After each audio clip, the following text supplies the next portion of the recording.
Welcome to the Diversity and Inclusion on Air podcast. This podcast is a program of the Association of American Veterinary Medical Colleges Diversity Matters Initiative. The podcast explores various issues related to diversity and inclusion in the veterinary profession and provides the AAVMC an opportunity to offer ongoing diversity programming to our member institutions as well as all veterinary professionals. My name is Dr. Lisa Greenhill, and I'm the Senior Director for Institutional Research and Diversity at the AAVMC. So on this episode of the podcast, I'm continuing the discussion about how the pandemic is affecting veterinary medicine and veterinary medical education in particular. And this is the season for graduations and new jobs and new beginnings and all of that stuff that has kind of come to a bit of a screeching halt, if you will, because of the pandemic related to coronavirus 2019. Many fourth-year students begin their job search in the fall as they embark on matching with an internship or residency, early interviews with potential employers and all of that. And the process of finding post-graduation employment can sometimes be a lengthy process. And up until recently, this was considered a job seeker's market. Unemployment was very, very low in the profession. And, most applicants to full-time employment post-graduation had several offers to choose from. Enter coronavirus 2019, and we're really seeing the landscape of veterinary medicine change rapidly, just overnight. Practices are now doing curbside pickup for patients. They're doing telemedicine. They're only taking maybe emergencies for some practices. And as a result of so much of the kind of rapid change and social distancing and all of the things that have been happening, we're seeing some practices really struggle, and they've had to scale back. They're furloughing or laying off staff due to low numbers of client visits and not much income coming in during this period. So thinking about, well, what does this look like for fourth-year students who will be graduating without their ceremonies? And then really kind of wanted to talk about this and what the impact of all of this means for them. So to talk about this job hunt during the pandemic, I'm joined by Amanda Bates from the North Carolina State University's College of Veterinary Medicine. Hi, how are you, Amanda? I'm doing well. Great. So before we dive into our topic, So I am tasked with the responsibility of helping our students make the transition from are really around similar to my mission at NC State. Process of job seeking for fourth-year students or the new grad. That a practice or an organization they want to work with. So it's on and running for many semester. They really are interviewing quite heavily, right? And so early spring, depending on what area of veterinary medicine they're going into, they are meeting with employers. They are trying to figure out if they can visit practices. They are using externships, sometimes also as working interviews. So all of that's happening late winter going into the early spring. And then typically about this time, so we are in April, I was about to say March, but March happened for 2 years apparently. Really long. It happened. It happened and then it didn't happen, and now we're in April. Typically by the time we get into early spring, most of our students have an idea of where they're going. So I know I've talked about the students who are looking for employment, but if you think about the students who are looking at internship and residency, a lot of that already got settled by going through the match process. So fortunately, by February, those students already knew where they were going. So that segment of the student population is taken care of. But this is the time I would say, I'm going to ballpark it and say maybe about comfortably 70%, give or take, have an idea of a class where they're going.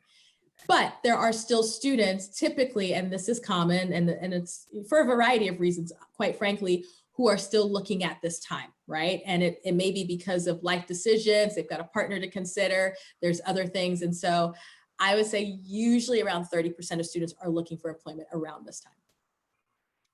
Okay. All right. So 70% are good. They're going, they know where their internships are. They, and the rest have plans. All right. Yeah.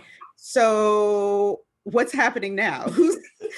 we know that they're not physically coming to your office, but how Right. has the landscape changed during the 87 days that March 2020 lasted? It seemed like a really long time. So there are two groups that I think right now are feeling stressed for two different reasons. There are the fourth years who had not locked up an opportunity and are thinking about who are still in the interviewing stage, right? And who are still finding their match. There are those students who are definitely kind of feeling that pressure, especially now that it's like every other distraction has been taken away because they're not in the hospital. So now it's like, oh my gosh, I'm at home thinking about this every moment because graduation, which has also been, at least on our campus, has been postponed. So it's like they have all this free time to think about it. And so there's typically those students who are scrambling and are trying to figure out, how do I find an opportunity in this new climate? The second group, and I know that wasn't the main focus, but I still want to recognize them, are the third years. And the third years are in an interesting predicament, right? And so the third years, and on our campus, there's a weekend where there's a switch off between the fourth years and the third years in May, right? And that's early May. Well, I'm in the state of North Carolina. We are on lockdown. They are not on campus.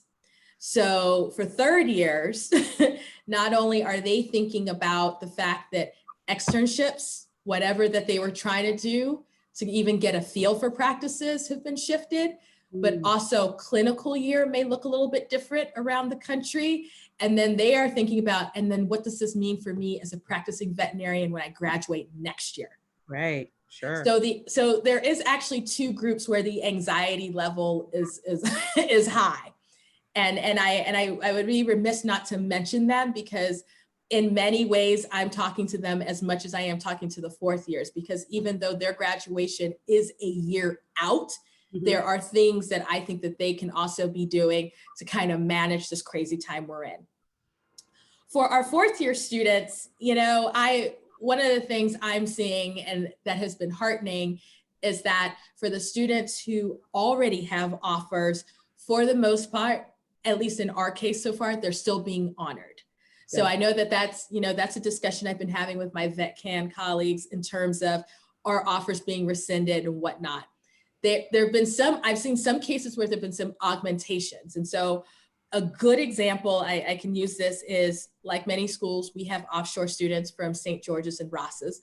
We had a student who was who finished in January, was moved, she's from California, returned to California. If you remember, California was one of the early places to go on lockdown, was supposed to start a job in the San Francisco area. Oh, wow. After she got through boards, everything, and went on lockdown. And they said, we can't start you that following Monday. We can only start you in April, because they were also trying to be compliant. Student like that was worried because of the financial implications. But one of the things that I encourage the students who already have offers in that case was talk to the employer, because the employer was actually able to work it out that there were certain things she was able to get, like her sign-on bonus early instead of it being attached to the first check. So that's its own issue. But for the students, overwhelmingly, I see that the offers have been maintained. For the students who are looking for work, there are a couple of things that make this process different than what they're used to. They can't just walk into a clinic. Some of them can, it depends the state, right? And I think that the important thing is with all the anxiety that there's out there, we have to remember we're also a very big country and there are different things happening regionally. Right. Sure. Right. So what happens in Oklahoma is very different from what happens in North Carolina. It was very different what happens in California. And so I think one of the things we have to be careful about is blanket statements, because it may not apply in the state that you're in, to be frank. Right. But one of the things I've been advising students, and students are still getting interviews, is that if they are still in the interview process and they haven't had a chance to visit, I was like, I've been telling them, you need to maximize these virtual encounters as much as you can. So what a student can do if they're still talking through a process with an employer is actually make a list for themselves. What are the things they want to see? and what do they want to know? Okay.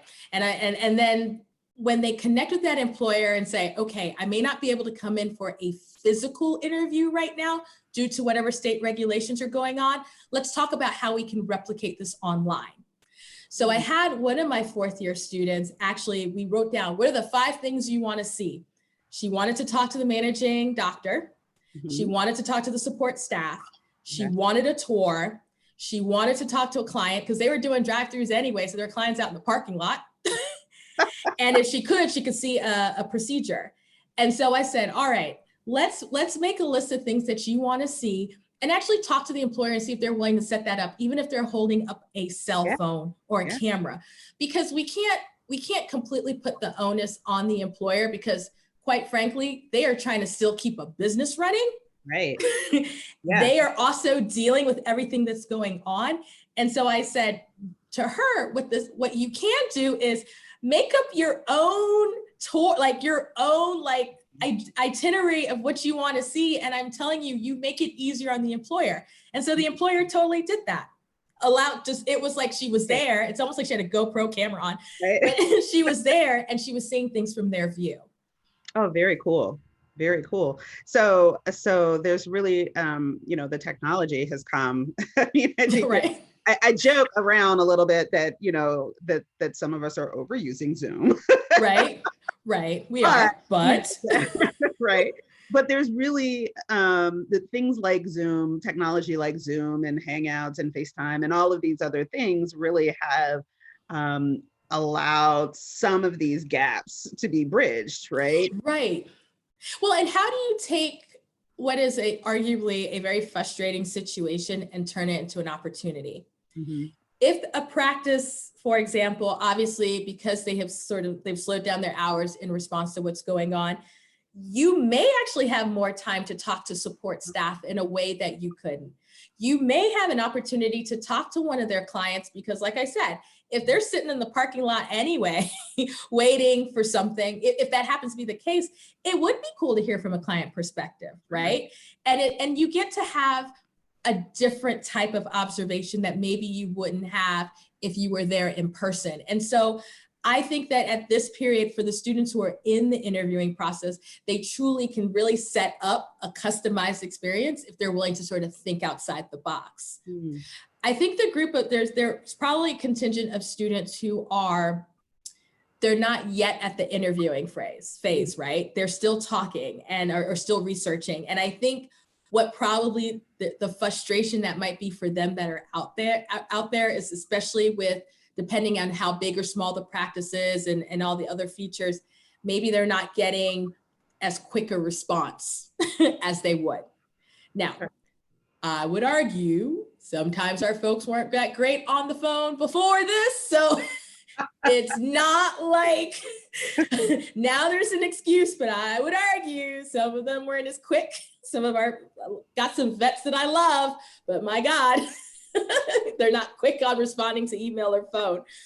But one of the things that I want to encourage those students is that there are people still hiring. So even if you're feeling like the vets that you're reaching out are not being responsive, you need to keep plugging away because there are employers that are hiring. It kind of goes back to that statement I said that we are a national economy, but we also have different things going on regionally. Sure. Right. Sure. I think it's wise to say how New England's going to be impacted by this is maybe very different than the Southeast, the Plains, the West, whatever. So even if there is one market where maybe hiring has slowed down, that part of it's just due to what kind of industries and demographics and all that. That's stuff that none of us control, right? Right. It doesn't mean that in another part of the country, if that's possible for you, that there aren't opportunities. Right. So what I'm hearing is that folks also need to be flexible during this time in terms of where they're looking, which I'm sure is advice that you give them anyway. Yes. But, I think that certainly the need to be even more flexible and creative is probably heightened at this time. No, absolutely. I mean, I know that there's some of my fourth years who they've had to make a bit of a pivot for their first job out of vet school because whatever area they were looking at right now, there's an impact, right? So they may not be able, especially if they were a little bit more niche in their area of veterinary medicine. And here's the thing. We all have first jobs out of school. They are not forever jobs. Most first jobs out of school are not forever jobs, right?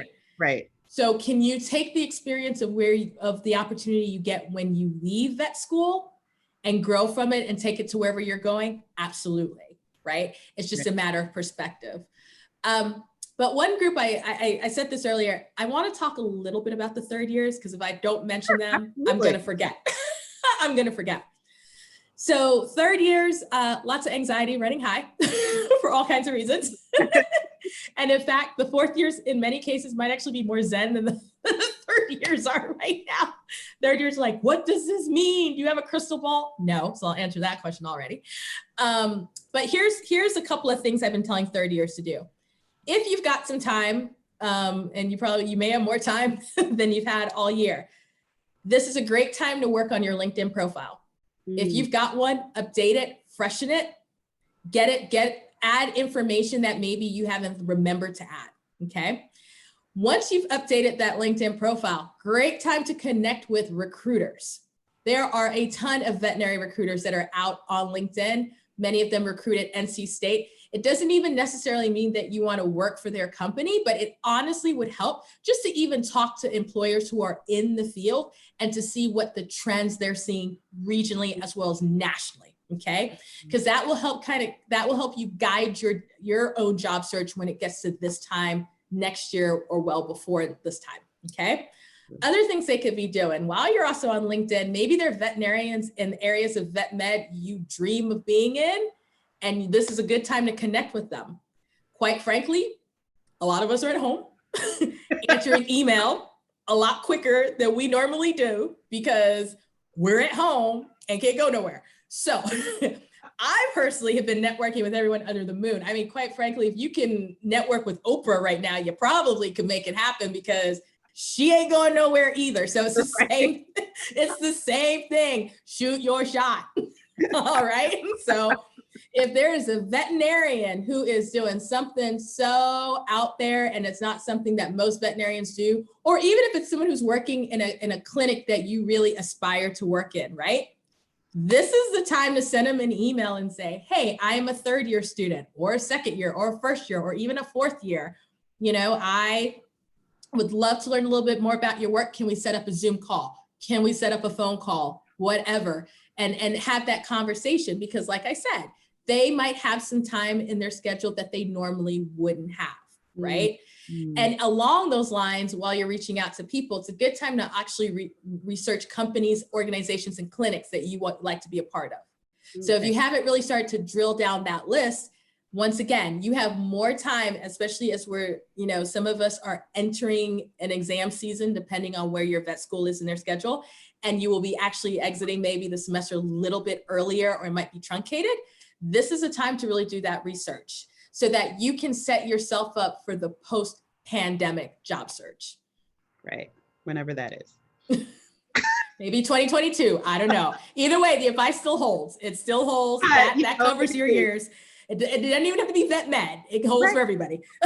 Yeah, no, this is great advice. So get that LinkedIn profile, send those connection invitations, shoot your shot. This is a really great time. Also, I mean, the other piece of what I'm hearing is this is a really great time to cultivate your kind of mentoring relationships.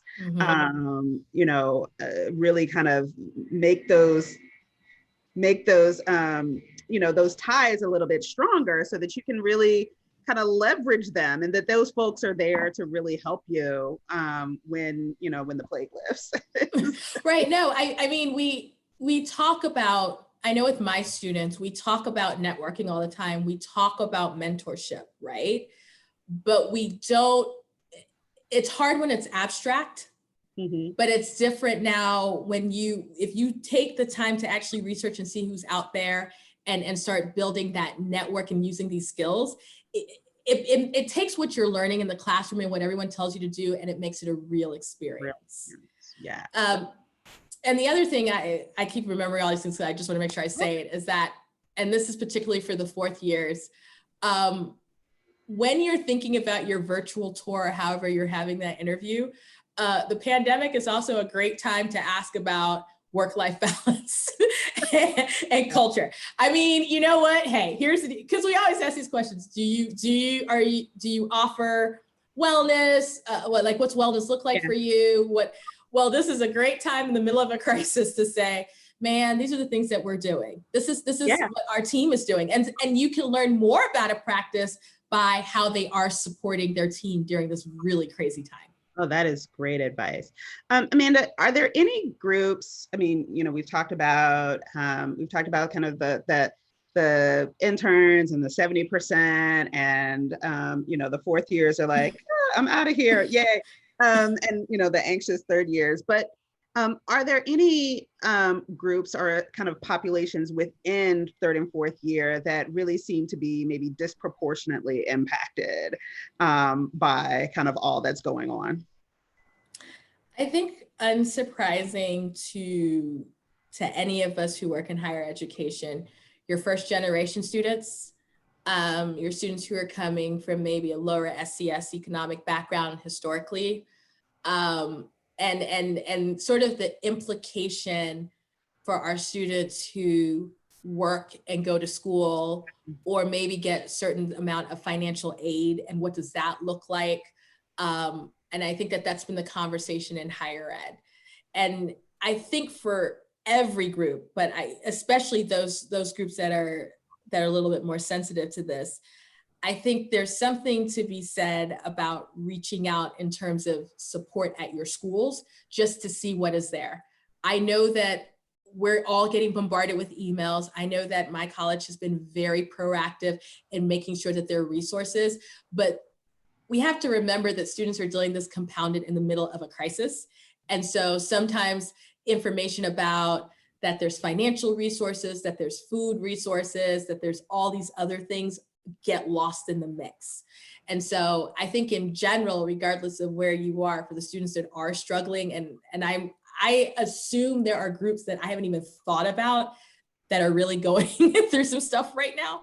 I would always encourage you still reach out to whoever it is on your campus who you trust, because I know that all of these vet schools have been working hard to make sure that we don't let students kind of fall by the wayside just because we don't see them every day.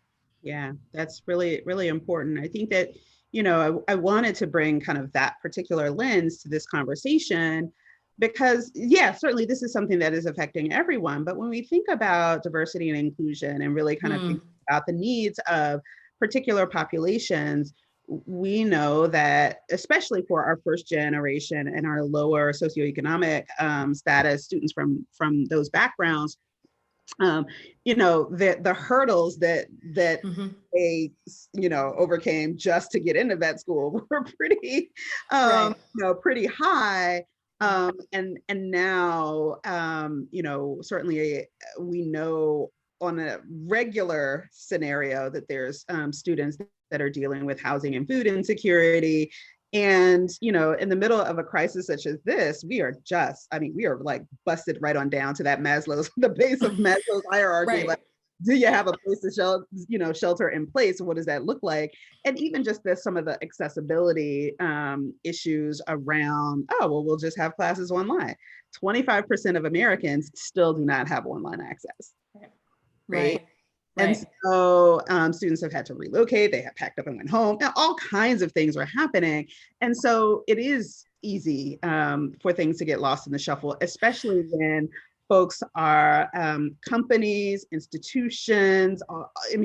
I've received 3 emails just since we've been chatting about, okay, this is what's going on in my neighborhood, and the Safeway is going to be open here, and here's senior hours, and there's always this constant need for information, and that's really important, but sometimes it's almost overwhelming, right? Well, the emails can't be too long, there can't be 15 of them, this or that, it's just difficult. Well, and I also, as you were talking, I was also thinking about our students who are parents, especially those who have little children.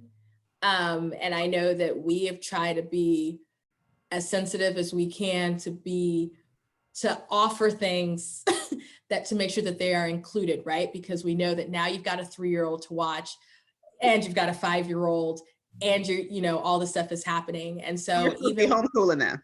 Right, and you're supposed to be homeschooling. You know what? I think my poor niece called me and said, am I gonna have to repeat 6th grade? And I'm like, given who I know who's teaching in your household, luckily you're smart and talented and ahead.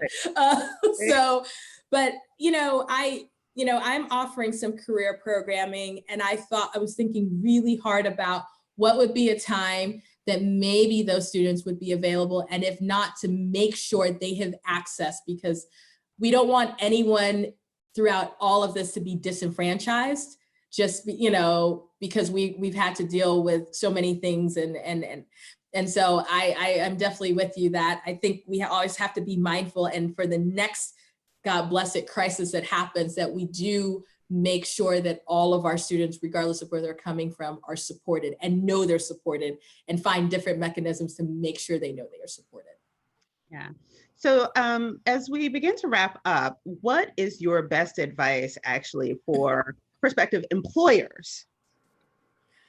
Whew, that's a question. So here's the real. Let me take it from the 4th year perspective and flip it. If you would ask the students right now, their concern is they haven't had as much time hands-on as maybe a previous class. And so I think that it's really important for employers who are recruiting right now to kind of talk through that with the student, and to really get a good sense from their employer standpoint, what are the skills and abilities that these students are already bringing, and what is it that they feel like as an employer they can reasonably bring someone up to speed with. We already know, and I've had to I tell the students every year, we already know on your first job, part of the reason you're asking about mentorship is because employers know that you're coming with a limited amount of experience, or a different set of experience, and they want to make sure that you are field ready. Okay. And so I think that for an employer to kind of engage in that conversation, and I've seen employers do that already, and getting feedback from my 4th years who they're like, you know what, they understand, they were already ready. They knew that they would have to spend a little bit more time mentoring me, and they were cool with that. I think just even saying, I know all this stuff has thrown everything into a tailspin, but I'm willing to kind of help you get where you need to be so that we can be successful as a team. I think that will go a long way, because the biggest challenge for any student, regardless of crisis or not, it's confidence. Yeah. It's just being confident. It's just being, wait, I've got a DVM after my name now. Oh my gosh, what do I do? What do I do? What do I do? And I think that anyone that is willing to convey that they can invest in that student and really demonstrate that they do have confidence that they're going to be where they need to be as a vet, I think that's fine. I think the other thing is, for the employers who can do it, is, reach out to the colleges. Like, once again, we have a career center that works with students. And so if you go on the VetCam page, you can see all of our members there. But reach out if you're still trying to recruit. I have employers who reach out to me daily who are still trying to recruit. And quite frankly, I can almost guarantee the students are reading the emails now, because once again, they're at home. So this is a great time. If you're still hiring, contact the schools. And even if they don't have a VetCam member, an academic dean or somebody in the community of that school, so that they can get that information out, because there are still students who are looking, as well as our offshore students who tend to graduate off cycle or at different points. Great advice. Anywhere that, so students and employers reach out to the schools, leverage those resources. If you have a VetCam member on your campus, definitely touch base with that person. How many of them are, how many of you are there? No, oh my gosh, you say this and I don't know the number. It's more than 8. I can tell you that. I feel like I can name them, but So they are But- small but mighty. Yes, but we're on the AAVMC page, right? Like we are linked. So if you actually go to your page, Yes, if you go to you the can AAVMC find us. page, you can find it. We will include it in the show notes. Absolutely. If your campus or the campus that you want to recruit at does not have a VetCam member, definitely reach out and contact that Associate Dean for Academic Affairs, usually is the person, or Student Affairs is the person who can help you kind of connect all the people that need to be connected. Any other resources, Amanda? Off the top of my head, well, I mean, there's there's a lot of information floating around. I think that if you can, obviously follow along the AVMA. There's a lot of great data that's coming out. I think just to understand the industry. In terms of students, if you just even want to see who's hiring still, you may want to connect with your state AVMAs. So, we've got the NC AVMA and whatever version of that. If for nothing else, I think it helps to get an idea of the lay of the land in that state, particularly if you don't live there. So if you're moving to Illinois, if you're moving to California, really reach out to some of those groups just so you even know what's going on, because they would have a good idea of what's happening as well. Oh, that's great. Thank you so much, Amanda. Thank you so much for taking time out of your very busy. I mean, we're busy, but we're also at home. So let's not pretend here. So thank you so much. And thanks again to your VetCan colleagues who helped put this show together.